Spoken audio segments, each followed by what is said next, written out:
కోల్కతాలోని ఆర్జీకర్ ప్రభుత్వ ఆసుపత్రిలో ట్రైనీ డాక్టర్పై జరిగిన అత్యంత పాశవికమైన అత్యాచార ఘటన యావత్ దేశాన్ని దిగ్భ్రాంతికి గురిచేసింది. మరోసారి ఢిల్లీ నిర్భయ ఘటనను గుర్తు చేసింది. అయితే ఈ ఘటన ఒక కోల్కతాలోనే కాదు, యావత్ దేశంలో మహిళలకు వర్క్ ప్లేస్లో రక్షణ లేదు అన్న విషయాన్ని మరోసారి ఎత్తి చూపింది. ప్రజల ప్రాణాలు కాపాడడానికి అహర్నిశలు కష్టపడే వైద్యులకు రక్షణ కల్పించాలని, వారి మీద దాడులను అరికట్టాలంటూ ఈరోజు ఇండియన్ మెడికల్ అసోసియేషన్ 24 గంటల నిరసన కార్యక్రమాలకు పిలుపునిచ్చింది. దేశవ్యాప్తంగా ఈరోజు వైద్య సేవలు నిలిచిపోయాయి. అయితే ప్రాణాలు కాపాడే వైద్యుల మీద ఇలాంటి దాడులు సర్వసాధారణ విషయంలా కనబడుతుంది అని కోల్కతా హైకోర్టు వ్యాఖ్యానించిందంటే పరిస్థితి ఎంత దారుణంగా ఉందో అర్థమవుతుంది. మరి ఈ పరిస్థితిని అరికట్టాలంటే ఎలాంటి చర్యలు తీసుకోవాలి? ఈ అంశంపైనే ఇవాల్టి మన చర్చా కార్యక్రమం. ఇక చర్చలో మనతో పాల్గొనడానికి ప్రముఖ అడ్వకేట్ రామారావు గారు ఉన్నారు. అలాగే దర్శన్ గారు PhD scholar from OU, and అలాగే వనిగొండ నరసింహ గారు PhD స్కాలర్ ఫ్రమ్, అండ్ అలాగే doctor Rajeev MD pulmonologist from Osmania hospital. So ముందు డాక్టర్ రాజీవ్ గారితో స్టార్ట్ చేద్దాం. Good evening sir. సార్, ఇలాంటి ఘటన అఫ్కోర్స్ జరిగింది, దీన్ని దేశమంతా ఖండించింది, నిరసన కార్యక్రమాలు చేపట్టాము, అఫ్కోర్స్ మనందరం కూడా ఖండిస్తున్నాం. అయితే వాటన్నిటిలోకి వెళ్తే ఇప్పుడు మనకు చాలా టైం పడుతుంది. డైరెక్ట్ విషయానికి వద్దాం. ఒక ట్రైనీ డాక్టర్ కానీ లేకపోతే డాక్టర్స్ కానీ హాస్పిటల్స్లో ఎలాంటి సౌకర్యాలు ఉంటాయి సార్? ఎందుకంటే 36 గంటల షిఫ్ట్ అంటున్నారు. 36 గంటల షిఫ్ట్ తర్వాత రెస్ట్ తీసుకోవడానికి వెళ్తే అక్కడ కూడా సెక్యూరిటీ లేదు. సో ఎలాంటి ఫెసిలిటీస్ ఉంటాయి ట్రైనీ డాక్టర్స్కి హాస్పిటల్స్లో?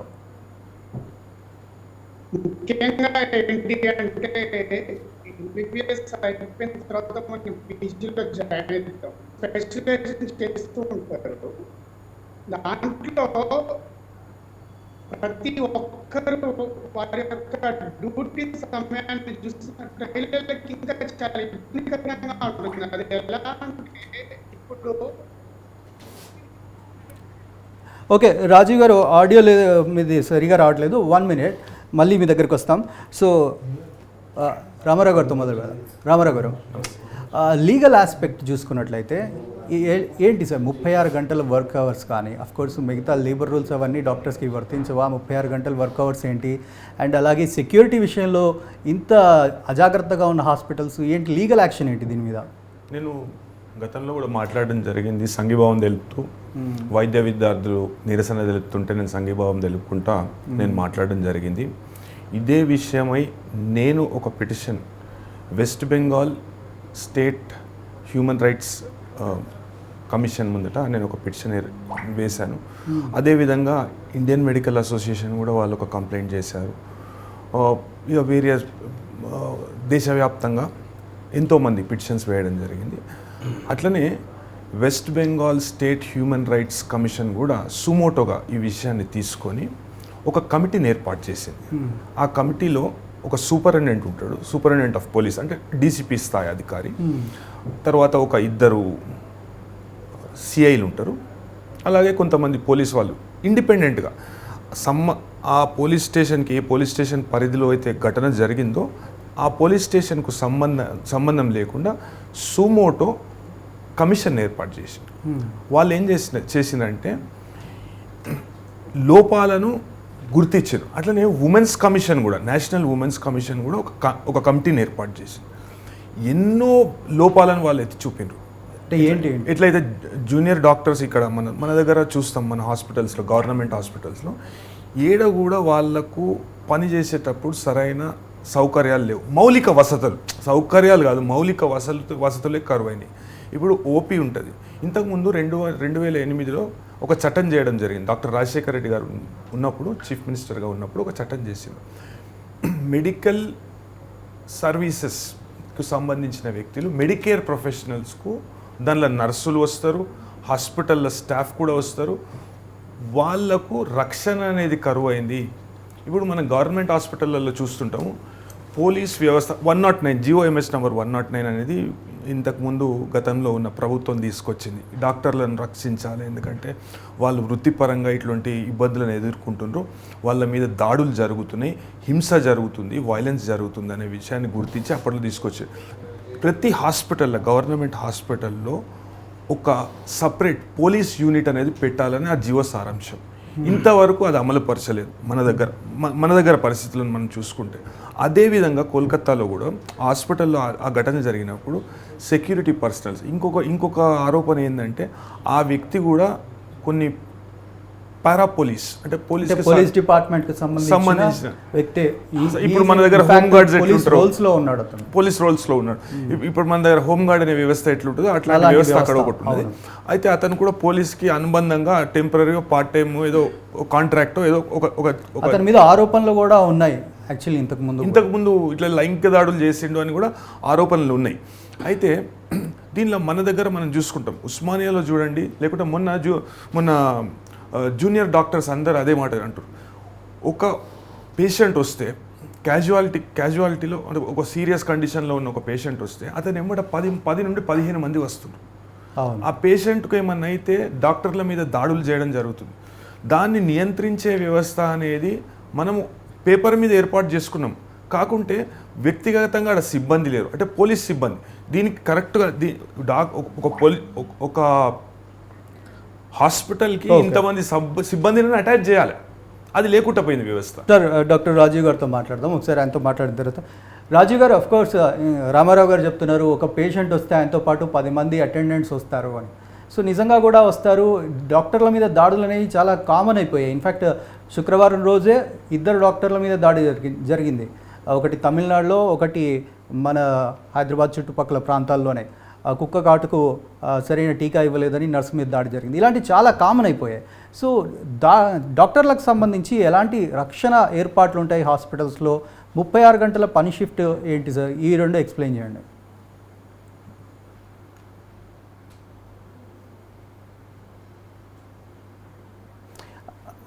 రాజు గారు, మీరు మ్యూట్లో ఉన్నారు, ఒకసారి అన్మ్యూట్ చేయండి. 36 గంటల పని దినాలనేటువంటిది నిజం అన్నమాట. అది పీజీలకు చాలా ఘోరమైనటువంటి వర్క్ స్ట్రెస్ ఉండడం అనేటువంటిది కూడా జరుగుతుంది. ఇప్పుడు పీజీలో జాయిన్ అయిన తర్వాత వారు ఎవరైతే ఉంటారో వాళ్ళు రోస్టర్ వైజ్ గా డ్యూటీలు వేసుకుంటారు. ఆ డ్యూటీలు అనేటువంటిది ఒకవేళ ఈరోజు శనివారం అనుకోండి, శనివారం పొద్దున 9 గంటలకు డ్యూటీకి వచ్చిన వ్యక్తికి తన ఆదివారం కూడా డ్యూటీ చేయాల్సి వస్తే తన రోస్టర్ ప్రకారం ఆదివారము, దాంతో పాటు కంప్లీట్ ఆదివారము, దాంతోపాటు సోమవారం కూడా తను డ్యూటీ చేయాల్సిన పరిస్థితే ఉంటుంది. అంటే 36 గంటలు ఖచ్చితంగా డ్యూటీ చేస్తున్న ఆనవాళ్ళు కూడా మనకు కనపడుతున్నాయి. మరి ఇలాంటి సిచ్యువేషన్ ఎందుకు ఉంది అంటే, ముఖ్యంగా ప్రైవేట్ మెడికల్ కాలేజీల్లో వసతులు లేకపోయినా ఉన్న పీజీలతోటే మొత్తం నడిపించడము, ఫ్యాకల్టీ కొరత ఉన్నప్పటికీ అదే ధోరణి గవర్నమెంట్ మెడికల్ కాలేజీలలో కూడా ఉండడం ఒకటి. ఇది పని దినాల విషయానికి వస్తే. ఇక సెక్యూరిటీ విషయానికి వస్తే డాక్టర్లలో చాలా మటుకు ఫీమేల్సే ఎక్కువ నెంబర్ ఉంటుంది అన్నమాట.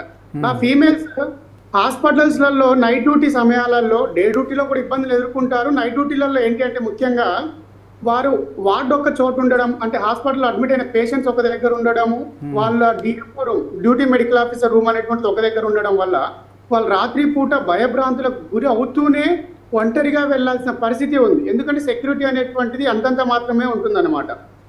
ఈ స్పెషల్ ప్రొటెక్షన్ ఫోర్స్ ఏదైతే ఉందో తెలంగాణలో అమలు చేయాలనేటువంటి జీవో ఉన్నప్పటికీ అది ఇప్పటికీ అమలు కావట్లేదు. దాని ప్రకారం స్పెషల్ ప్రొటెక్షన్ ఫోర్స్ ఎప్పటికీ 24 గంటలు అందుబాటులో ఉండాలి ప్రతి గవర్నమెంట్ హాస్పిటళ్లలో.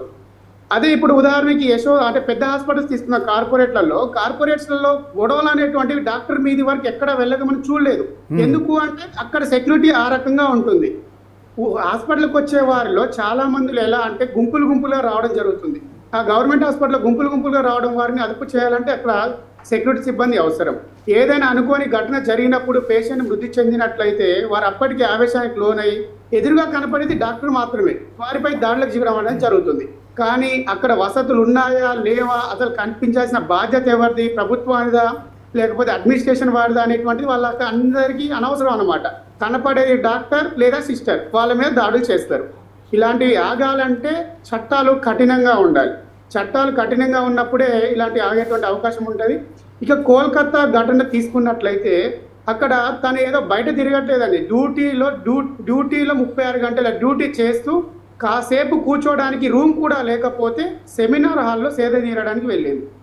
అంటే సెమినార్ హాల్లో హాస్పిటల్ ప్రెమిసెస్లో కూడా ఒక మహిళకి రక్షణ లేకపోతే అక్కడ హాస్పిటల్ యొక్క సెక్యూరిటీ అనేది ఎంత ఘోరంగా ఉందో కూడా మనకు అర్థమవుతుంది అన్నమాట.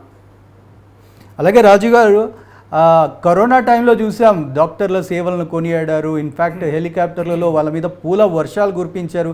కనీసం ఇప్పుడు చూస్తే వాళ్ళ కనీస వసతులు లేవు. కొంతమంది మెడికల్ జూనియర్ డాక్టర్లు చెప్తున్నది ఏంటంటే వాళ్ళకు మినిమం అంటే లోపల ఆహార సౌకర్యాలు కల్పించడం కానీ, ఎందుకంటే 36 గంటలు పనిచేస్తారు. బయటికి ఎక్కడికో వెళ్ళి మళ్ళీ మేము ఫుడ్ తిని రావడం, ఒక్కోసారి అర్ధరాత్రి అవుతుంది, ఆకలిస్తుంది, ఆ టైంలో బయటికి వెళ్ళి రావడం, లేదా ల్యాబ్కు కొన్ని ఏరియాల్లో హాస్పిటల్కి ల్యాబ్కి దూరం ఉంటుంది, ఆ ల్యాబ్కి మేము రిపోర్ట్స్ కోసం అంత దూరం వెళ్ళడం, ఇవన్నీ చాలా ఇబ్బందికరంగా ఉన్నాయి. వీటి విషయంలో జాగ్రత్తలు తీసుకోవాలి అని అంటున్నారు. ఇవన్నీ ఎలా ఉంటాయి? మీరు చెప్పినవన్నీ వాస్తవాలే 100%. ఎలా అంటే చాలా మటుకు హాస్పిటల్స్లలో క్యాంటీన్ సదుపాయం అనేటువంటిది నార్మల్గా 9:30, 10 వరకు ఉంటుంది. కానీ డ్యూటీలో ఉన్న వ్యక్తులు ఏంటంటే టైమింగ్ ఉండదు. మనం డ్యూటీ చేసేటప్పుడు ఏ కేసు ఎప్పుడైనా బ్యాడ్ అవ్వచ్చు, ఎమర్జెన్సీ రావచ్చు. సో ఒక కేసు వచ్చిందంటే ఈజీగా 3 నుంచి 4 గంటల ఎమర్జెన్సీ కేసుని మనం డీల్ చేయాల్సి ఉంటుంది. ఆ సమయంలో మనకి క్యాంటీన్ క్లోజ్ అయిపోవడమో లేకపోతే ఫుడ్ టైమింగ్స్ అయిపోవడమో జరుగుతుంటుంది. అలాంటప్పుడు మనకు తప్పని పరిస్థితుల్లో ఇంకా బయటకే వెళ్ళి తిని రావాల్సి వస్తుంది. ఆ బయటికి వెళ్ళి తిని రావాలంటే అర్ధరాత్రి హాస్పిటల్లో ఉన్న వ్యక్తికే రక్షణ లేనప్పుడు ఇంకా బయటకు వెళ్ళి తినొచ్చినప్పుడు ఎన్ని సంఘటనలైనా జరిగేటువంటి అవకాశం ఉంటుంది. ప్రతి హాస్పిటల్లో డాక్టర్కి క్యాంటీన్ సదుపాయం కానీ లేదా రూమ్, ఒక కనీసం డిఎంఓ రూమ్ అంటే డ్యూటీ మెడికల్ ఆఫీసర్ రూమ్ అనేటువంటిది ఫీమేల్స్కి సపరేటు, మేల్స్కి సపరేట్ ఇంతవరకు అయితే నేను చూడలేదు. అందరూ ఒకే దగ్గర ఉండడము, అడ్జస్ట్ అవ్వడము, టాయిలెట్స్ కూడా ఫీమేల్స్కి మేల్స్కి సేమ్ ఒకటే టాయిలెట్స్ ఉండడము, అంత అడ్జస్ట్ అవ్వుకుంటూ రావడమే జరుగుతుంది. కానీ సదుపాయాలు అనేటువంటి ఎటువంటి పరిస్థితుల్లో కూడా మెరుగుపరచాలనే ఆలోచన, అరే ఇవన్నీ కల్పించాల్సిన బాధ్యత ప్రభుత్వాన్ని, కల్పించకపోతే ప్రసిద్ధం అనే బాధ్యత ప్రజలకు లేదు, ఇటు ప్రభుత్వాన్ని కల్పించాలనే ఉద్దేశం ప్రభుత్వానికి లేదు. ఈ రెండింటి మధ్య నలుగుతూ మరి వారి యొక్క వైద్య సేవలను అందిస్తున్నప్పుడు ఇక కరోనా సమయంలో చూడండి, కన్న తల్లిదండ్రులు కానీ పిల్లలు కానీ ఎవరు కూడా దగ్గర రాని సమయాలలో డాక్టర్లు కానీ వైద్య సిబ్బంది కానీ వారి దగ్గర చేసుకునేటువంటి పరిస్థితి. ఆ పరిస్థితులలో పూల వర్షం. ఇప్పుడు ఈ నార్మల్ సందర్భాలలో ఏంటి అంటే ఆవేశానికి లోన్ అవ్వడం, పేషెంట్కి ఏమైనా జరిగినట్లయితే వెంటనే డాక్టర్ల పైన దాడులు చేయడం, అంటే పరిస్థితిని బట్టి మారేటువంటి అవకాశం కూడా ఉంటుంది. అంటే దానికి కారణం చట్టాలు అనేటువంటివి కఠినంగా లేవనేటువంటి ఉద్దేశం. పోలీస్ స్టేషన్కి ఎంత బాధలో వెళ్ళినా పోలీసుల మీద దాడి చేయరు.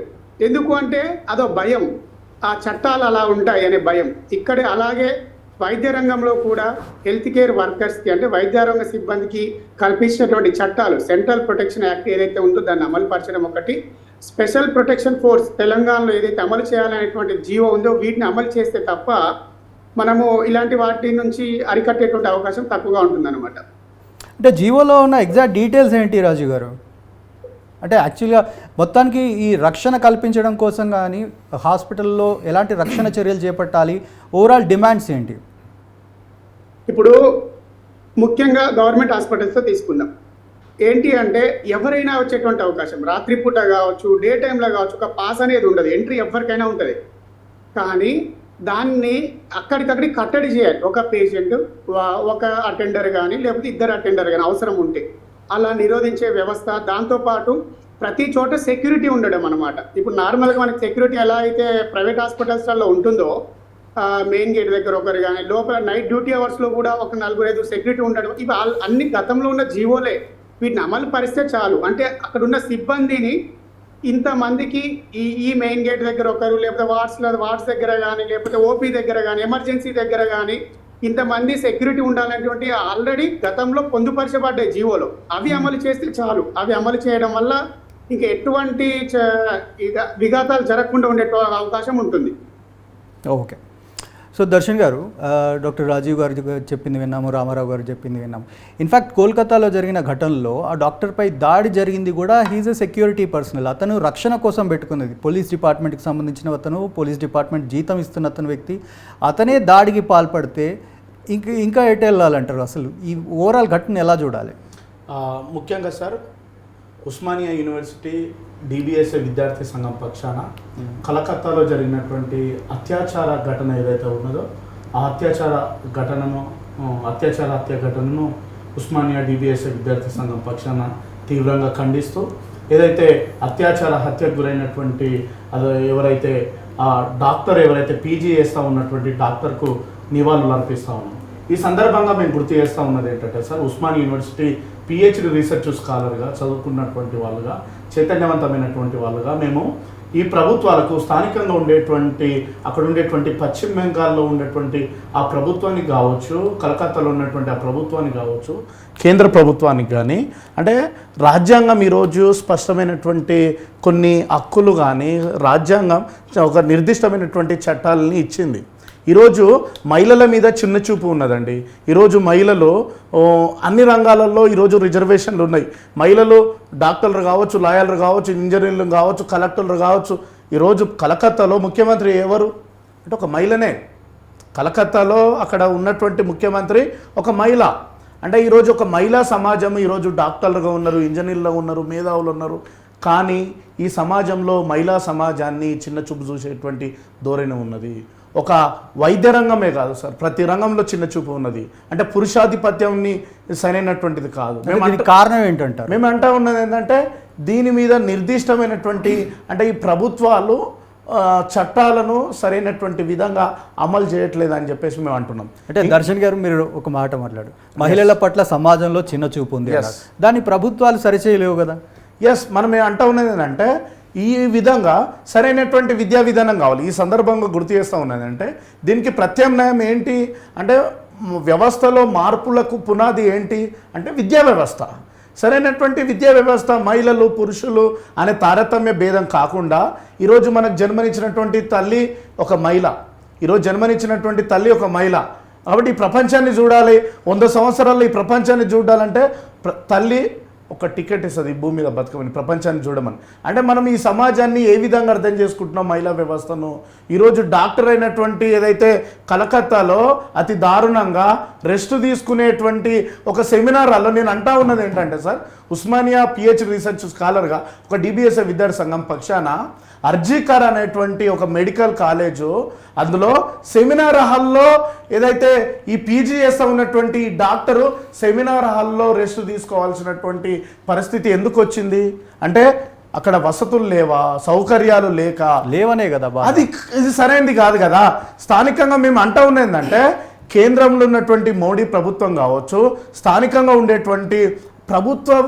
ఇప్పుడు కరోనా సమయంలో సార్, లాక్డౌన్ సమయంలో ప్రపంచానికి మొత్తాన్ని కూడా చనిపోతూ ఉన్నటువంటి వాళ్లకు డాక్టర్స్ పనిచేసారు సార్. డాక్టర్లు పనిచేసి రక్షించారు. ఇప్పుడు మనకు కావాల్సింది ఏంది భారతదేశంలో కానీ అంటే కేంద్రంలో ఉన్నటువంటి ప్రధానమంత్రి గారు కానీ స్థానికంగా ఉన్నటువంటి రాష్ట్రాలు కానీ దేని మీద పెట్టాలి సార్ అంటే విద్య మీద, వైద్యం మీద. ఈరోజు వైద్యం అనేటువంటిది ఈరోజు సామాన్యులకు దొరకనటువంటి పరిస్థితుల్లో వైద్యం సంబంధించినటువంటి ఏదైతే ఆసుపత్రులు ఉంటాయి కదా సార్, స్థానికంగా ప్రభుత్వ ఆసుపత్రులు తక్కువ ఉన్నాయి. ఈ తక్కువ ఉన్న సమయంలో డాక్టర్స్ తక్కువ ఉన్నారు, హాస్పిటల్స్ తక్కువ ఉన్నాయి, కానీ జనాభా అనేవి ఎక్కువ ఉంది. ఇప్పుడు ప్రపంచంలోనే భారతదేశము అనేటువంటిది 2వ స్థానంలో ఉన్నది. ఇప్పుడు జనాభా ఎక్కువైనప్పుడు డాక్టర్లు ఎక్కువ ఉండాలా, జనాభా ఎక్కువ ఉన్నప్పుడు హాస్పిటల్ కూడా ఉండాలి. ఇక్కడ ఇండియాలో ఏమైందంటే సార్, జనాభా ఎక్కువ ఉంది, హాస్పిటల్స్ తక్కువ ఉన్నారు, డాక్టర్స్ తక్కువ ఉన్నారు. అంటే ఇది మెడికల్ సీట్లు తక్కువ ఉన్నాయి, మెడికల్ సీట్లు కూడా తక్కువ ఉన్నాయి. మరీ ముఖ్యంగా ప్రభుత్వ పరంగా చదువుకోవాలనుకునేటువంటి సామాన్యులకు సైతం ఈ డాక్టర్ విద్య అనేటువంటిది దొరకడం లేదు సార్. దీన్ని నరసింహ గారు మీ దగ్గరికి వస్తా. ఇందాక దర్శన్ గారు మాట అన్నారు, సో సమాజంలో మహిళల పట్ల ఒక చిన్న దృష్టి ఉంది అని. దాన్ని సరిచేయాలంటే ఏంటి? ప్రభుత్వాల పని కాదు, యాజ్ ఎ సమాజంగా మన బాధ్యత అది. సో పిల్లల పెంపకంలో కావచ్చు, విద్యా వ్యవస్థ కావచ్చు, అక్కడి నుంచి మార్పు రావాలి కదా. ఈరోజు స్వాతంత్ర సంబరాలు జరుపుకుని ఒకవైపు, రేపు కానీ ఎరుడు కానీ ఒక ఇంటికి ఆడబిడ్డ వెలుగని చెప్పుకుంటూ ఈ భారతీయ సంస్కృతిలో రేపు రక్షాబంధం జరుపుకున్న సందర్భంలో దానికి తోడు మాతృస్వామిక విలువలకు పెట్టింది పేరైన భారతదేశంలో స్త్రీని గౌరవించి అక్కగా, చెల్లెగా, తల్లిగా, భారతమాతగా, తెలుగు తల్లిగా, తెలంగాణ తల్లిగా రకరకాల పేర్లతో మా గౌరవించుకు బతికే గొప్ప సంస్కృతిలో ఇలాంటి చర్య జరగడం బాధాకరం, దుఃఖకరం.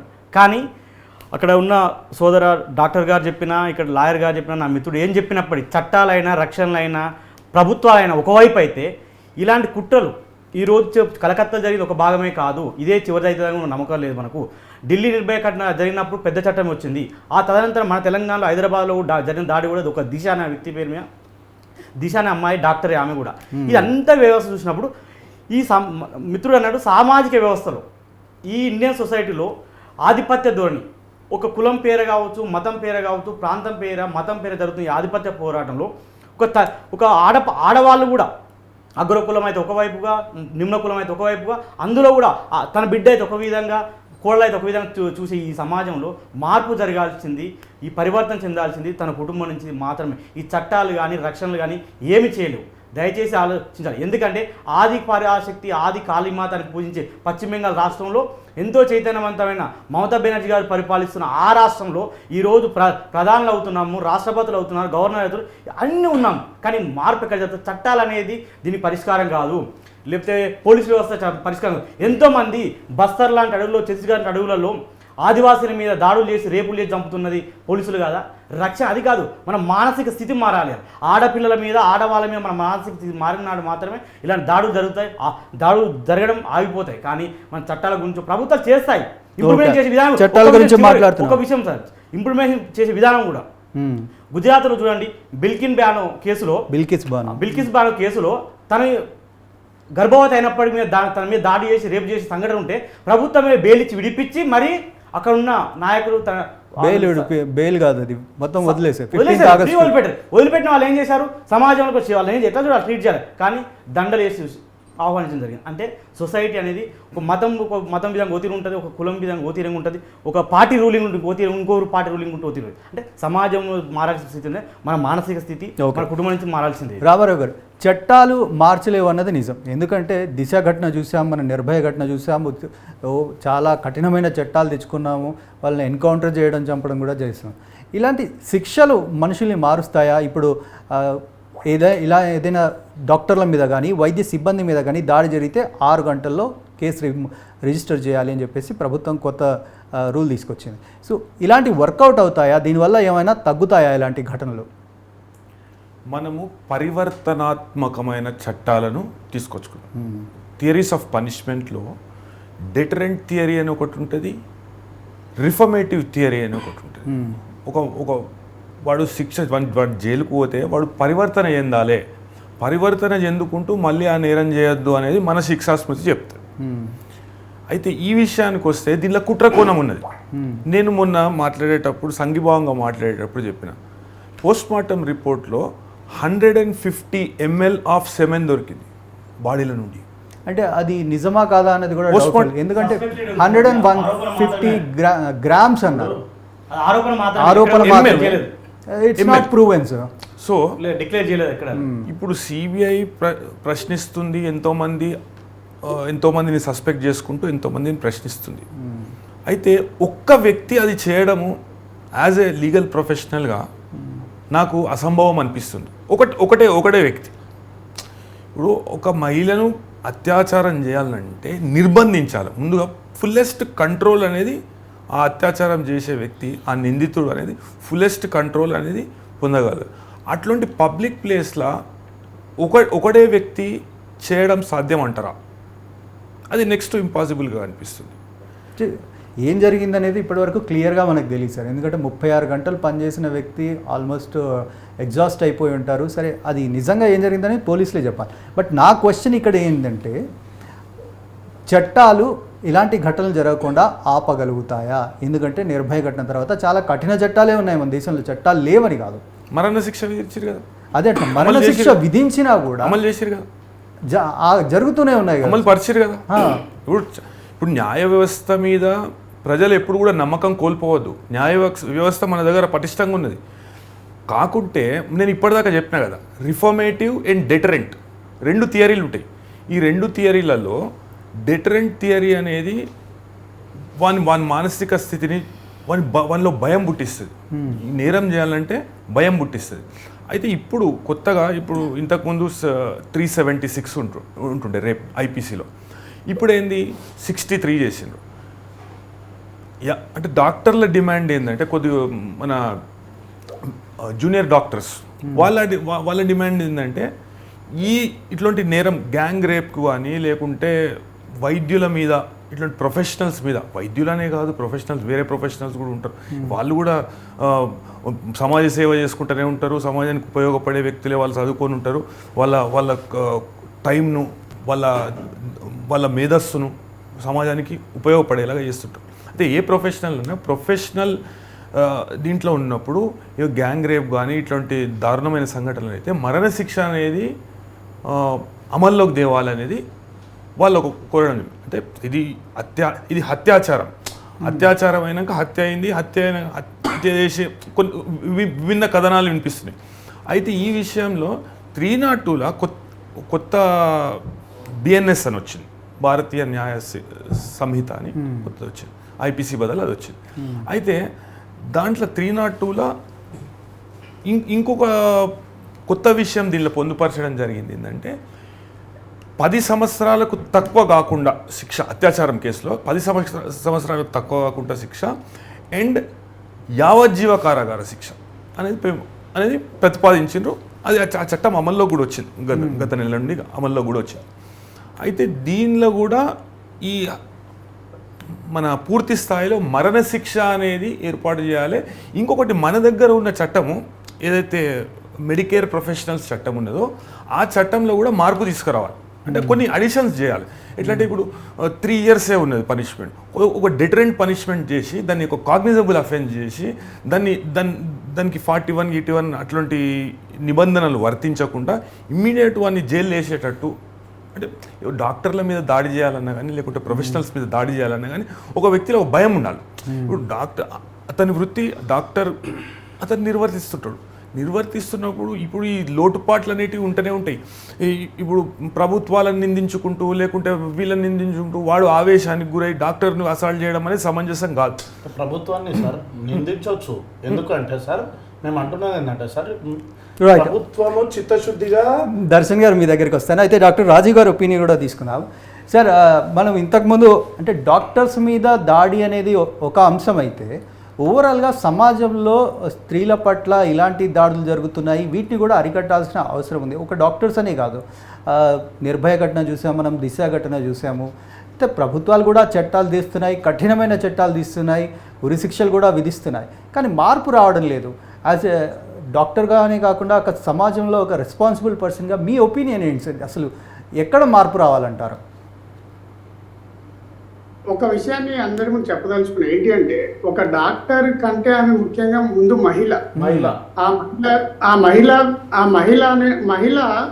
దారుణంగా రేప్ చేసి మర్డర్ చేయబడింది అంటే ప్రతి మహిళా సమాజంగా ప్రతి ఒక్కరు సమాజంలో ఉన్న ప్రతి ఒక్కరు ముందుకు రావాల్సి ఉంటుంది. ఢిల్లీలో నిర్భయ సంఘటన జరిగినప్పుడు ఎలా అయితే మనం అందరం సంఘటితంగా పోరాటం చేసి చట్టాన్ని తెచ్చుకున్నామో ఆ రకంగా ఇప్పుడు కనపడట్లేదు. కేవలం వైద్య సిబ్బంది కానీ కొంతమంది కొన్ని ఆర్గనైజేషన్స్ మాత్రమే బయటికి రావడం జరుగుతుంది. ఎందుకంటే ఇక్కడ ఒక డాక్టర్ లాగా చూస్తున్నారు తప్ప దాన్ని ఒక మహిళ లాగా చూసి మళ్ళీ చట్టాలను కఠినం చేయాలంటే మనం ఇంకా అందరం సంఘటితం అవ్వాలి. ఇక మనది ప్రజాస్వామ్య దేశంలో మన న్యాయ వ్యవస్థ పైన అంటే రాజు గారు ఇక్కడ 2 అంశాలు ఉన్నాయి సార్. రాజు గారు 2 అంశాలు ఉన్నాయి. డాక్టర్గా చూస్తున్నాం, మహిళగానే చూస్తుంది సమాజం. కానీ ఏంటంటే ఇక్కడ ముఖ్యంగా డాక్టర్లు పోరాడుతుంది, డాక్టర్ల మీద జరుగుతున్న దాడులు. ఇందాక అన్నట్టు ఒక పేషెంట్తో 10 మంది వస్తారు, వాళ్ళు ఎమోషనల్గా ఉంటారు. ఆ పేషెంట్ను డాక్టర్ కాపాడలేనప్పుడు వాళ్ళ మీద ఇమీడియట్గా దాడులు చేస్తుంటారు. ఇది చాలా ఎక్కువగా డాక్టర్ల మీద జరిగే అన్యాయం కాబట్టి డాక్టర్ల తరఫున డాక్టర్లు పోరాడుతున్నారు. బట్ యాజ్ ఎ సమాజం కూడా నిరసన వ్యక్తం చేస్తుంది, మద్దతు తెలుపుతోంది.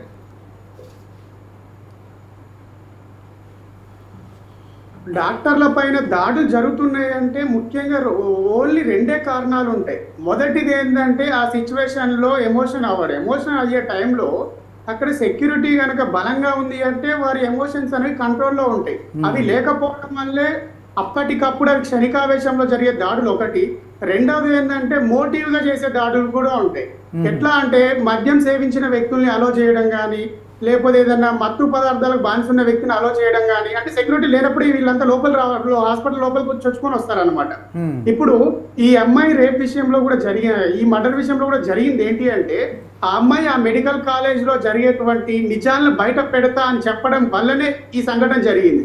ఆ మెడికల్ కాలేజ్ లో డ్రగ్స్ కి అలవాటయ్యి ఆ మెడికల్ కాలేజ్ అంతా ఒక పెద్ద మాఫియా లాగా నడుస్తుందనే విషయాన్ని ఈ అమ్మాయి తెలుసుకోవడం వల్ల అది పోలీసులకు ఇన్ఫర్మేషన్ ఇస్తా అని చెప్పింది కాబట్టే అక్కడ కొంతమంది కలిసి అంటే అక్కడ ఉన్నటువంటి అధికారంలో ఉన్నటువంటి కొంతమంది సపోర్ట్ తీసుకొని ఈ సంఘటన పాల్పడడం జరిగింది. అంటే ఒక మెడికల్ కాలేజీలో లేదా ఒక హాస్పిటల్లో బయటి వారు లోపలికి ప్రవేశించి ఈ ఘటన చేయడం జరిగింది. అంటే ఇది అందరికీ తెలిసే జరిగిందనమాట. అంటే అక్కడ ఏంటి అంటే ఆమె ఎక్కడ పోలీసులకు చెప్తే ఈ మాఫియా అంతా బయటపడుతుంది. ప్రిన్సిపల్ కూడా వారికి కూడా ఇన్ఫర్మేషన్ తెలుసు, అంటే ఈ సంఘటన జరుగుతుందని తెలియదు, కానీ అక్కడ డ్రగ్స్ సంబంధించినటువంటి ఒక మాఫియా నడుస్తుంది అని తెలిసినప్పటికీ తను సైలెంట్ గా ఉన్నాడు.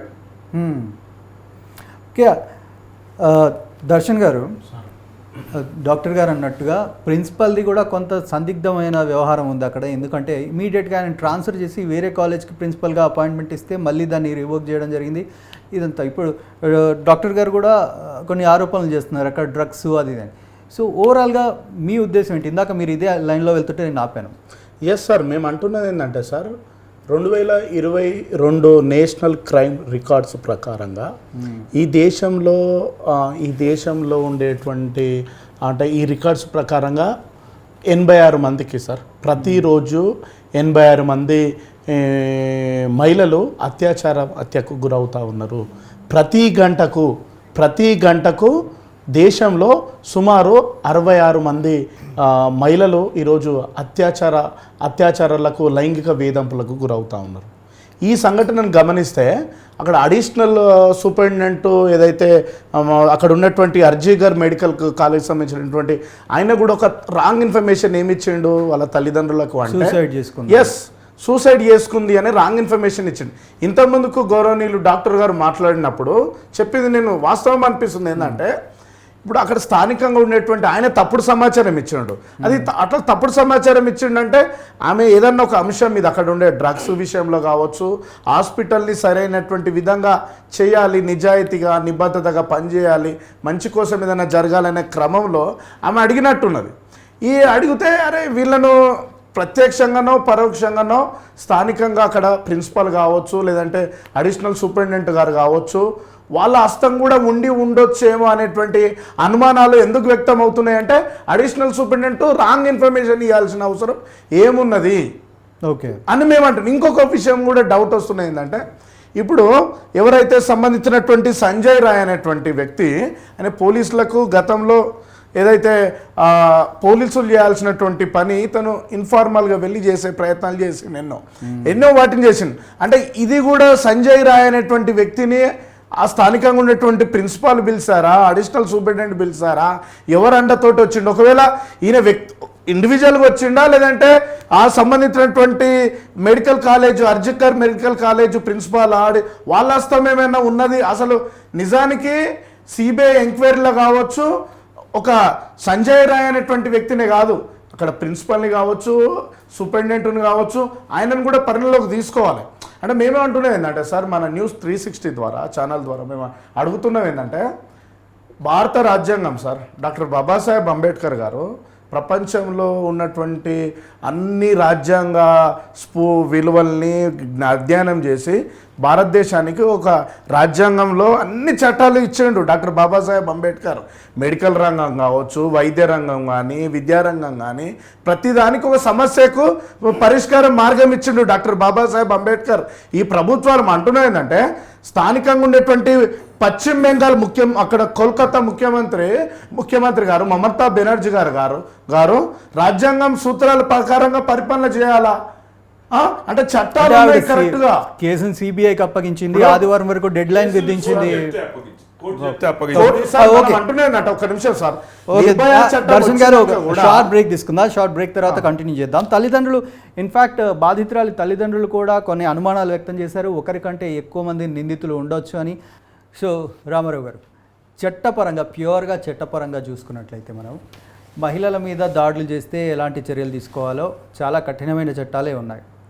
నిర్భయ చట్టం కూడా తీసుకొచ్చాము, ఘటన ఆధారంగా మనం నిర్భయ చట్టం తీసుకొచ్చాము. అఫ్కోర్స్ చిన్నపిల్లల మీద దాడులు జరిగితే పోక్సో చట్టం తీసుకొచ్చాము. చాలా కఠినంగా చట్టాలు ఉన్నాయి. స్పెషల్లీ ఇప్పుడు హాస్పిటల్ లాంటి ప్లేస్లో దాడులు జరిగినప్పుడు ఎలాంటి చట్టాలు, అంటే దానికి ఏమైనా సపరేట్ చట్టాలు ఉన్నాయా ఏంటి? ఇప్పుడు మెడికేర్ ప్రొఫెషనల్స్ ప్రొటెక్షన్ యాక్ట్ అనేది ఒక యాక్ట్ తీసుకొచ్చాను 2008లో. ఏంటి సార్ యాక్ట్ డీటెయిల్స్? దాంట్లో ఏంటంటే ఇట్లా ఈ ప్రొఫెషనల్స్ మీద, మెడికల్ ప్రొఫెషనల్స్ మీద దాడి చేస్తే కానీ, హాస్పిటల్ని వ్యాండలైజ్ చేయడం కానీ, లేకుంటే వాళ్ళని ఇబ్బందులు గురి చేయడం కానీ, వాళ్ళని తిట్టడం కానీ, లేకుంటే వాళ్ళని భయభ్రాంతులకు గురి చేయడం కానీ చేస్తే వాళ్లకు 3 సంవత్సరాల వరకు శిక్ష పడే అవకాశం ఉంటుంది. ఓకే. ఇవాళ మెడికల్ ప్రొఫెషనల్స్ అంటే ఎవరు? నర్సులు, హాస్పిటల్లో ఉన్న ఇతర స్టాఫ్, డాక్టర్స్, ప్రథమంగా డాక్టర్స్. అయితే నేనేమంటున్నా అంటే ఇప్పుడున్న పరిస్థితులను దృష్టిలో పెట్టుకొని మహిళా డాక్టర్లకు ఈ చట్టాన్ని కొద్దిగా పటిష్టంగా చేసి, ఇప్పుడు ఆయుధ చట్టం ఉన్నది, ఎప్పుడో బ్రిటిష్ వాడు చేసిపోయాడు. బ్రిటిష్ వాడు ఎందుకు చేసిన ఆయుధ చట్టం అంటే ఇండియన్స్ని డిసామ్ చేయాలి. వీని దగ్గర వీడు ఆయుధం పెట్టుకోవద్దు, వీడు ఆయుధం పెట్టుకుంటే వీడు నా మీద పోరాడతాడని వాడు ఏం చేసిండంటే ఆయుధ చట్టం ఎప్పుడు చేసిండు. ఆ ఆయుధ చట్టంలో ఇప్పుడు కొత్తగా సాంకేతికత మనకు అవైలబుల్ అయింది. ఇప్పుడు స్టన్ బ్యాటన్స్ అని వస్తాయి, టేజర్స్ అని వస్తాయి, దానికి కూడా లైసెన్స్ తీసుకోవాలండి. ఇప్పుడు అసొంటిది వాళ్ళ దగ్గర ఉంటే అది లైఫ్ సేవింగ్ డివైస్. అది అట్లాంటిది ఒకటి ప్రతిపాదన చేసి పాపం ఆ మహిళా డాక్టర్లకు కానీ ఈ వేరే ప్రొఫెషనల్స్ కానీ దానివల్ల ఇతర సమస్యలు వచ్చే అవకాశం ఉంది. ఏం సమస్యలు వస్తాయి? ఇప్పుడు అమెరికాలో చూస్తున్నాం, స్కూల్ పిల్లలు కూడా స్కూల్ తీసుకెళ్లి మాస్ కిల్లింగ్స్ చేస్తున్నారు. దానివల్ల వచ్చే సమస్యలు దానికి ఉన్నాయి. లే ఇది కొద్దిసేపు ఇమ్మొబిలైజ్ చేస్తుంది. పులిని సర్కస్లో ఎట్లా ట్రైనింగ్ ఇస్తారు, ఇది వెట్ట ట్రైనింగ్ ఇస్తారు. ఇది ఇప్పుడు ప్రపంచవ్యాప్తంగా it is a life saving device. ఇప్పుడు సాంకేతికతకు శాస్త్రీయత పెరుగుతున్నప్పుడు మనం కూడా ఆ విధంగా ఇప్పుడు ఒక వ్యక్తి రేప్ చేయడానికి కానీ, అత్యాచారం చేయడానికి కానీ, హత్య చేయడానికి వస్తే ఒక మహిళ అతనితో పోరాడలేదు. ఇట్లాంటి డివైస్ ఏదైనా ఉండదంటే దానికి ఆ లైసెన్సింగ్ తీసేసి వాళ్ళకు మీరు గుర్తించండి.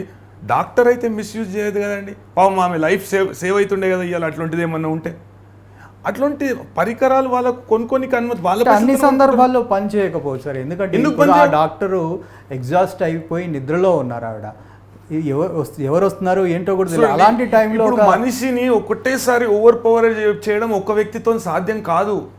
ఎంత నిద్రావస్థలో ఉన్నా కానీ మనిషిని ఓవర్ పవర్ చేసి ఇచ్చేయడం కొద్దిగా మీరు బలంగా నమ్ముతున్నారు. పానం కాపాడుకోనికి మనిషి ప్రయత్నం చేస్తాడు. పానం చచ్చిపోయేటోడికి వానికి ఇంకా బలం ఎక్కువైతుంది. అసలు ఇట్లాంటివి ఏదైనా పరికరాలు అందుబాటులో ఉంచితే, లేకుంటే వీళ్ళకు ఒక ప్రత్యేక చట్టం తీసుకొచ్చి ఇప్పుడు మనము అత్యాచారము, హత్య అది హీనియస్ క్రైమ్స్. అసలు వాళ్ళ పానాలు కాపాడుకోనికి ఒక దిశ కాకపోతుండే, ఒక నిర్భయ కాకపోతుండే, ఈ ఇన్సిడెంట్ కాకపోతుండే. ఓకే, నరసింహ గారు మీ ఒపీనియన్ ఏంటి? రామారావు గారు అయితే ఒక వెపన్ లాంటిది ఉంటే బెటర్ అంటున్నారు. నా ఉద్దేశం ఏంటంటే సమాజంలోనే ఒక మార్పు రావాలి. ఈ ఆయుధాలతో మనం అరికట్టగలం. ఎందుకంటే చట్టాలు ఉన్నాయి, ఇంత కఠినమైన చట్టాలు ఉన్నాయి, ఉరి శిక్షలు ఇస్తున్నాం, అయినా కూడా ఆగట్లేదు. ఆయుధాలు ఆపగలుగుతాయా మీ ఉద్దేశంలో? మీరు మొదట చెప్పినట్టు మళ్ళీ చెప్తున్నాను సార్, అందరికీ సమాజానికి మన న్యూస్ 360 తరఫున కూడా ప్రత్యేకంగా దేవుని తర్వాత అత్యంతగా కొలవబడేది డాక్టర్ వైద్యో నారాయణ అని చెప్పి మనం చెప్పుకుంటాం ఇక్కడ. ఈ క్రమంలో మా మెడికల్ విద్యార్థులకు కానీ డాక్టర్లకు కానీ విజ్ఞప్తి చేస్తూ ఉన్నది అంటే ఆ క్రమంలో సమాజం స్పందిస్తుంది, మీకు తరఫున పోరాడుతుంది. దాని సంఘటనలో చూసాం. మీరు ఇలా ధర్నాలకు బంధులకు పిలిపించడానికి చాలా సరైన విధానం కానీ మేము గుర్తు చేస్తూ ఉన్నాం. ఎందుకంటే మిమ్మల్ని నమ్ముకొని వచ్చి ఎంతోమంది పేషెంట్లు ప్రాణాలతో చెలగాటమన్నట్టు అవుతుంది. దాంతో పాటుగా ఒకవైపు మిగతా వాళ్ళ మీద ఆరోపణలు చేస్తున్న వాస్తవమే, కానీ మీరు సీనియర్ విద్యార్థులుగా ఉండి జూనియర్ డాక్టర్ని వేధింపులు, హెచ్ఓడి ఉన్న వాళ్ళు ఒక సీనియర్ డాక్టర్ ఒక స్టూడెంట్ని వేధించడం రకరకాలు చూసాం. మొన్న మనకు వరంగల్లో ఒక ప్రియాంకన్ అమ్మాయి ఎలా చనిపోయింది, డాక్టర్ అమ్మాయి ఒక సీనియర్ విద్యార్థి వేధింపుల వల్లనే కదా. అంటే ఇక్కడ నిందించవలసింది ప్రభుత్వాలన లేకపోతే అక్కడ ఉన్న రాజకీయ పార్టీలన కాదు, మన మానసిక పరిస్థితి. సమాజంలో ఒక కుటుంబం ఎట్లా ఇవాళ ఒక మాట అండి, ఈ దేశంలో ఉమ్మడి రాష్ట్రంలో సినిమా హీరోయిన్ ప్రత్యూష నుంచి మొదలుకుంటే మొన్నటి దిశ సంఘటన వరకు ఎన్ని సంఘటన జరగలేదు, దాన్ని ఎన్ని కప్పిపుచ్చారు. ఇక్కడ జరుగుతున్న ఏంది పొలిటికల్ మేనేజ్మెంట్ కావచ్చు, లేకపోతే వాళ్ళ పవర్ సెంట్రిక్ కావచ్చు, లేకపోతే కులం కావచ్చు, మతం కావచ్చు. ఇవాళ చూద్దాం ఈ దేశంలో ఎన్ని అత్యాచారాలు జరగట్లేదు. ఇలా అత్రాత్రలో ఒక అమ్మాయి చనిపోతే దేశం స్పందించిందా? తన బూడిద కూడా దొరకకుండా రాత్రికి శవాన్ని కూడా ఇవ్వకుండా కాల్చి చంపారు అక్కడ ఉన్న ప్రభుత్వాలు. అవునా కాదా? అంటే ఇవన్నీ కాదు, మనం ఒక మానవత దృక్పథంతో మనం మనుషులుగా భావించి ఈ దేశంలో ప్రత్యేకంగా మహిళకు గౌరవించని నేర్పాలి. మన కుటుంబాల నుండే మన స్త్రీని దేవత కొలుస్తాం, భద్రకాళి అంటాం, కాళీ అంటాం, ఇక్కడ మనం భాగ్యలక్ష్మి మాత అన్నీ అంటాం. కానీ స్పందించే విధానం ఎలా ఉంది?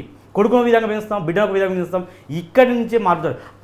మన లాయర్ గారు అన్నట్టు ఎవరన్నా కూడా ఆయుధాల ద్వారా కాదు, చట్టాలు చెప్తున్నాయి కదా. మనం చట్టాల వల్ల ఉరిశిక్ష చేస్తే పరిష్కారం జరుగుతుందా? జరగదు కదా. మానసిక పరివర్తన రావాలని క్షమాభిక్ష పెడుతున్నాం కదా. మనం జరగాల్సింది కుటుంబం నుండి.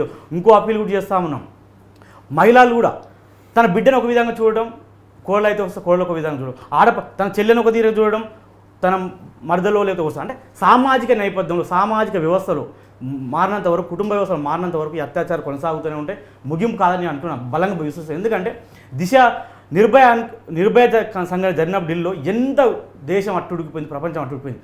అదేవిధంగా హైదరాబాద్లో ప్రియాంక అనే డాక్టర్ దిశ అనే కేసులో ఎంత డాక్టర్ ఆయన ఇంకో అంటున్నారు, సెక్యూరిటీ ఇస్తే బాగుండు, సెమినార్ హాల్ ఇస్తే బాగుండు, హాస్పిటల్ ఇస్తే బాగుండు, స్కూల్ ఇస్తే బాగుండు. అంటే సొంత కుటుంబంలో తండ్రి నమ్మలేని దుస్థితి దిగలేని సమాజం మనం న్యూస్లో ఎన్నో చూస్తూ ఉన్నాం కదా. ఓ తండ్రి, అన్న, తమ్ముడు, ఆటో ఎక్కితే ఆటో వాడు ఏం చేస్తాడో భయం, ఒక బస్ స్టాప్లో ఉంటే బస్ స్టాప్లో పక్కనోడు ఏం చేస్తాం భయం, ఒక హోటల్ పోయి తిందామంటే ఏం చేస్తారని భయంతో బతున్న ఈ సమాజంలో సెక్యూరిటీ ఏం కాపాడగలుగుతుంది? కాపాడలేదు కదా. ఇది పరిష్కారమే కావు. మన నుంచి మన న్యూస్ ఛానల్ లాంటి వాళ్ళు, మన మేధావులు, ఉన్న విద్యార్థి నాయకులు కావచ్చు, లాయర్లు కావచ్చు, ఎవరైనా సరే సమాజాన్ని చైతన్యం చేయరు. నిర్భయ ఘటనలు జరగవద్దు, దిశ కావద్దు. మళ్ళీ చెప్తా ఉన్నాం. దర్శన్ గారు, నరసింహ గారు చెప్పింది ఎగ్జాక్ట్ కరెక్ట్ పాయింట్. ఎందుకంటే అఫ్కోర్స్ ఇప్పుడు డాక్టర్ మీద అత్యాచారం జరగవచ్చు, అది ఎక్కడైనా జరగవచ్చు. డాక్టర్ మీద జరిగింది కాబట్టి ఇప్పుడు మనం బాధగా ఫీల్ అవుతున్నాం, దేశం నిరసన వ్యక్తం చేస్తుంది, ఇదంతా బాగానే. డాక్టరే కావచ్చు, ఎవరి మీదైనా జరగవచ్చు. అది ఏంటంటే ఒక పురుషాధిక్య అహంకారంతో జరుగుతుందా ఏంటి? ఎందుకంటే ఇప్పుడు డాక్టర్ అయినా, లేకపోతే స్కూల్కి వెళ్ళే అమ్మాయి అయినా, లేకపోతే ఇంకెవరైనా సరే, అంటే సమాజంలో మార్పు రావాల్సిన అవసరం ఉంది కదా. మీరు లాయర్ గారు చెప్పినట్టుగా ఆయుధాలు ఇచ్చినా కూడా ఎంతవరకు కాపాడగలుగుతాయి?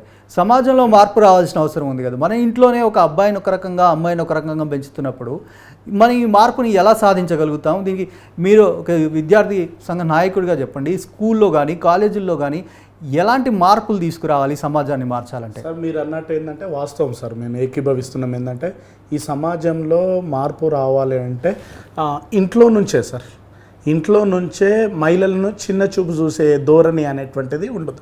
అంటే ఒక ఆడపిల్ల పుట్టగానే అరే ఆడపిల్ల పుట్టిందా అనేటువంటి బాధ, అరే నాకు కొడుకు పుడితే బాగుండు, ఆడపిల్ల పుట్టింది నాకు అరే ఎట్లా అనుకునే ఆలోచనలో కుటుంబం అనుకుంటుంటుంది. అంటే ఆడపిల్ల పుడితే ఒక ఆలోచన, అదే మగబిడ్డ పుడితే ఒక ఆలోచన. ఈ ఆలోచనలను స్వస్తి పలకాలి. ఆడైనా మొగైనా ఇద్దరు సమానమే అనుకోవాలి ఫస్ట్ ఆఫ్ ఆల్గా. ఇట్లాంటి అంటే మీరు అన్నట్టు వాస్తవం సార్. ఏంటంటే ఫస్ట్ ఆఫ్ ఆల్గా మనము మన ఆలోచన అనేది మన ఇంట్లో నుంచే మొదలు కావాల్సింది ఏంది అని అంటే, అరే ఆడపిల్ల పుట్టిన కా నుంచి స్కూల్లో కావచ్చు సార్, స్కూల్లో చదువుకునే ఇంటర్మీడియట్ దశలో కావచ్చు, డిగ్రీ దశలో కావచ్చు, హయ్యర్ ఎడ్యుకేషన్ వరకు కావచ్చు, అంటే చదువుకునే క్రమంలో భాగంగా అరే ఒక స్త్రీ ఈడ ఒక ఆడపిల్ల, ఈడ మగపిల్లగాడు, ఈ ఆలోచన అనేటువంటిది ఉండొద్దు. వాస్తవం సార్. ఇంకోటి ఏంటంటే స్కూళ్ళల్లో కూడా సార్, అంటే ఎట్లంటే ప్రత్యేకంగా స్కూళ్ళల్లోకి వెళ్తే సపరేట్గా అరే ఆడవాళ్ళు ఒక సైడు, అంటే గర్ల్స్ ఒక దిక్కు, బాయ్స్ ఒక దిక్కు, అంటే గర్ల్స్ ఇప్పటి వరకు ఉండాలి, ఇప్పటి వరకు ఉండొద్దు, కొన్ని రిస్ట్రిక్షన్స్ ఉంటాయి సమాజంలో. అంటే వాళ్ళ మీద 1% కూడా చిన్న చూపు ధోరణి ఉండకూడదు. అంటే వ్యవస్థ నుంచి నేను అన్నా సార్, స్టార్టింగ్ నుంచే మీరు గమనించాల్సిన, అంటే మీరు ఆల్రెడీ మీకు నేను మాట్లాడింది అంటే మనం ఎందుకు నేను విద్యా వ్యవస్థకు నేను లింక్ చేసిన అంటే సార్, ఇప్పుడు విద్యా వ్యవస్థ అంటే పాఠ్యాంశాల్లోనే కాదు, విద్యాలయాల్లో ఉండే పరిస్థితులు కూడా మారాలి. ఎస్, నేను అంటున్నా ఏంటంటే సార్, పాఠ్యాంశాలతో పాటు పరిసరాల్లో ఉండాలంటే తల్లిదండ్రుల కానుంచే కదా సార్ పునాది అనేది. తల్లిదండ్రులు ఆడైనా మగైనా సమానం అనుకున్నప్పుడు మార్పు అనేది సాధ్యమవుతుంది మీరు అన్నట్టు సార్. అంటే ఇక్కడ తల్లిదండ్రుల నుంచి మార్పు రావాలి. రెండోది ఏంటి, తల్లిదండ్రుల పొజిషన్కి వెళ్ళే క్రమంలో భాగంగా వాళ్ళకు కూడా అరే వీళ్ళిద్దరు జెండర్ ఈక్వాలిటీ ఉండాలన్నప్పుడు ఎడ్యుకేషన్, నేను అందుకే అంటున్నా సార్, క్లారిటీగా చెప్తున్నాను. పునాది అంటే ఒక చెట్టును ఇప్పుడు చేతులకు కాళ్ళకు సంఖ్యలు లేస్తే ఒక మనిషి చేతితోటి రాస్తాడు, చేతులకు సంఖ్యలు లేస్తే నోటితోటి మాట్లాడతాడు. అంటే ఒక బ్రెయిన్కి, అంటే మేమేమో ఎందుకు లింక్ చేసి మాట్లాడుతున్నాం అంటే ఈ బ్రెయిన్కి సంఖ్యలు లేబడ్డాయి అంటున్నాం భారతదేశంలో. విద్యా వ్యవస్థలో నైతిక విలువలు కూడా నేర్పాల్సిన నేను అంటున్నా సార్, ఈ సందర్భంగా మెదడుకి సంఖ్యలు వేయబడ్డటువంటి ఈ భారతదేశంలో ఇక్కడ ఎడ్యుకేషన్ వ్యవస్థలో మహిళా సమాజాన్ని, అదేవిధంగా వ్యక్తిత్వ విలువలు సార్, వ్యక్తిత్వ వికాసానికి సంబంధించినటువంటి అనుబంధాలు, ప్రేమలు, విలువలు, ఇట్లాంటి వ్యవస్థ రావాలంటే మనకి ఎడ్యుకేషన్లో నైతిక విలువలకు సంబంధించినటువంటి పాఠ్యాంశాలు ఉండాలా. ఇట్లాంటి వ్యవస్థలు లేనప్పుడు ఎడ్యుకేషన్ సిస్టమ్ అనేది ప్రపంచాన్ని మార్చేది ఎడ్యుకేషన్ సిస్టమ్ సార్. భారతదేశ వ్యవస్థ పునాదికి మూలమేంది విద్యా వ్యవస్థ. విద్యా వ్యవస్థలో మనము మహిళలకు సంబంధించినటువంటి ఒక పెద్దపీట వేసినప్పుడు వాళ్ళకి సంబంధించినటువంటి అరే వీళ్ళని చిన్న చూపు చూడొద్దు మనం. ఎందుకంటే సింధు లోయ నాగరికతలో సార్ చరిత్రను పరిశీలిస్తే ఈ కాలంలో ఇక్కడ పితృస్వామిక వ్యవస్థ ఉంది. సింధు లోయ నాగరికత, హరప్పన మోహన్జాదర్ నాగరికతలో మాతృస్వామిక వ్యవస్థ ఉండేది సార్. అక్కడ ఉండే నాణేల మీద కూడా అమ్మ బొమ్మ ఉండేది సార్. తర్వాత మారింది వ్యవస్థ. క్రీస్తు పూర్వం నుంచి ఇక్కడ శాతవాహనులు, ఇక్ష్వాకులు, విష్ణుకుల చరిత్ర. ఓవరాల్ గా సమాజం మారాలి, మన పితృస్వామ్య వ్యవస్థలో మార్పులు రావాలి, స్త్రీలను గౌరవించే సంప్రదాయం రావాలి. ఓకే రామారావు గారు, ఫైనల్గా మీరు చెప్పండి. అంటే ఇలాంటి ఘటనలు జరగకుండా అఫ్కోర్స్ చట్టపరంగా మీరు చెప్పారు, అఫ్కోర్స్ కొంత రక్షణగా ఉండాలంటే ఆయుధాలు కూడా సమకూర్చితే నయం అంటున్నారు. ఇవి కాకుండా ఒక స్త్రీకి రక్షణ కల్పించాలంటే సమాజంలో మార్పు రావాల్సిన అవసరం ఉందంటారా లేదా? 100% రావాల్సి వస్తుంది. అయితే ఇప్పుడు సమాజం మారుతుంది. వాళ్ళు ఇంతకుముందు ఉన్నట్టు, ఇప్పుడు నా తల్లిదండ్రులు ఉన్నట్టు నా తాతమ్మమ్మలు లేకుంటే తాత నాయనమ్మలు లేకుండే నేనున్నట్టు నా పిల్లలు ఉండరు. సమాజంలో మార్పు వస్తుంది. కాకుంటే ఇటువంటి విపత్కర పరిస్థితులలో వాళ్ళని వాళ్ళు కాపాడుకోవాలనుకునే హక్కు వాళ్ళకి రాజ్యాంగం కల్పించింది. అసొంటిది ఇప్పుడు డెవలప్ అయిన దేశాలు చూసుకుందాం మనం. అమెరికాలో కూడా అత్యాచారాలు జరుగుతాయి, బ్రిటన్లో కూడా అత్యాచారాలు జరుగుతాయి, వేరే దేశాలలో కూడా. ఇప్పుడు మీకు తెలుసా కొన్ని సౌత్ అమెరికన్ కంట్రీస్లో ఇప్పటికి కూడా age of consent is 14. Age of consent is 14. Sir మేము సార్ అన్నదానికి కూడా ఒక పాయింట్ మేము ఏకీభవిస్తాం సార్. అడ్వకేట్ సార్ అన్నదానికి ఏంటంటే మహిళలు ఎవరైనా దాడి అయినకి వస్తే చేతులు మూసుకొని అయ్యో కొట్టకండి అనేటువంటి సందర్భాలు అవసరం లేదు. భారతదేశంలో కరాటా నేర్చుకోవాలి, కుంఫు నేర్చుకోవాలి, కొంచెం సమయం ఇవ్వాలి. సరే సార్ అన్నట్టు ఏంటంటే మరీ ఆయుధాలను ఇవ్వకుండా గన్నులు ఇవ్వాల్సిన అవసరం లేదు. కానీ ఈ పురుషాధిక్యత సమాజంలో సార్, ఈ పురుషాధిక్యత సమాజంలో వాళ్ళకు సపరేట్ గా ట్రైనింగ్ ఇవ్వండి. ట్రైనింగ్ ఏంటి? కరాటే కానీ కుంఫు కానీ వస్తున్నారంటే అవసరమైతే వీళ్ళు కూడా ఫైట్ చేసేటువంటి వాళ్ళకు యుద్ధ విద్యలలో ట్రైనింగ్ ఇప్పినికి టైం పడుతుంది. వాస్తవానికి వాళ్ళను వాళ్ళు కాపాడుకోనికి సెల్ఫ్ డిఫెన్స్ అనేది అది రాజ్యాంగబద్ధమైన హక్కు. అంతే కదా సార్. వాళ్ళ మీద ఇప్పుడు నేను ఏమంటున్నా, గన్నులు ఇవ్వండి, నేను గన్నులు ఖచ్చితంగా నేర్పియాల్సిందే, ఖచ్చితంగా సెల్ఫ్ డిఫెన్స్ నేర్పియాల్సిందే. ఎందుకు నేర్పియదు సార్? ఇవన్నీ కూడా రాజకీయాలకు సంబంధం ఎట్లుండదు? ఇవన్నీ కూడా చెప్పేవన్నీ కూడా దాడులు జరిగినప్పుడు కాపాడుకోవడానికి ఉపయోగపడే మానవ విలువలంట. ఇది ఎక్కడ కరెక్ట్ సార్? ఎనీవే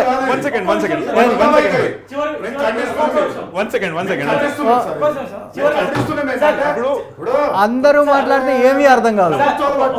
దర్శన్ గారు ఒక్క నిమిషం, దర్శన్ గారు ఒక్క నిమిషం, దర్శన్ గారు ఒక్క నిమిషం. వద్దని ఎవరు అనట్లేదండి, సెల్ఫ్ డిఫెన్స్ వద్దని ఎవరు అంటారు? అందరూ నేర్చుకోవాలి, మహిళలు పురుషులు అందరూ సెల్ఫ్ డిఫెన్స్ నేర్చుకోవాలి, మంచిది అది. మన న్యూస్ తరపున ఈ సమాజానికి ఒక విజ్ఞప్తి చేస్తా ఉన్నాను ఒక స్కాలర్గా. మనకు ఆయుధాలు ఇచ్చిన, సెల్ఫ్ డిఫెన్స్ నేర్పించిన, ఏమి ఇచ్చినప్పటికీ కూడా